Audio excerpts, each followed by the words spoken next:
Column में कौन सा कवर ब्लॉक लगाना है, कितना और कहां-कहां लगाना है, यह आपके कॉलम के साइज, स्टार्टर और शटरिंग की लंबाई पर निर्भर करेगा।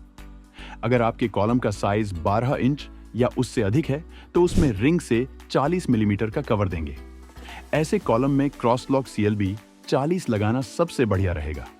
लेकिन अगर कॉलम का साइज 9 इंच बाय 9 है, तो उसमें 25 mm का कवर देंगे। इस स्थिति में SL 25-40 लगा सकते हैं। लेकिन कई बार कॉलम की एक साइड 9 इंच की और दूसरी साइड 12 इंच या उससे अधिक होती है। इस स्थिति में दो साइड पर 25 mm का और बाकी दो साइडों पर 40 mm का कवर होगा। इस स्थिति में SL 25-40 एक बेहतरीन विकल्प है। इसकी दो साइडों पर 25 mm और एक साइड पर 40 mm का विकल्प है। लेकिन अगर आप क्रॉस लॉक डिजाइन के साथ जाना चाहते हैं, 40 mm के लिए CLB 40 और 25 mm के लिए CLB 25 लगा सकते हैं। जब आपने सही कवर ब्लॉक का चुनाव कर लिए है, तो अब बात करते हैं कि कहां, कैसे और कितना लगाना है। आपको क्रॉस लॉक या spider lock cover block shuttering करने से पहले लगाना है।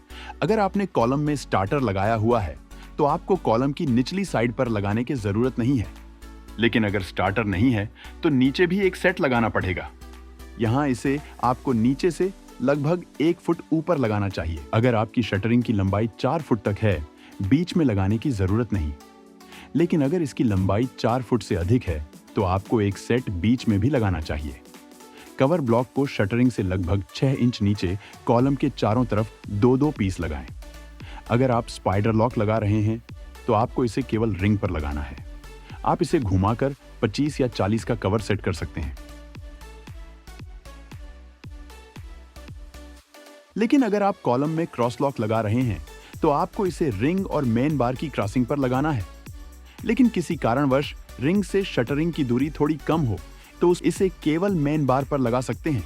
उसके बाद शटरिंग लगाकर उसे साहुल में लाकर सीधा सेट कर लें। आपका सरिया भी साथ में सीधा हो जाएगा। फिर आप कॉलम में बढ़िया से कंक्रीट की ढलाई कर सकते हैं।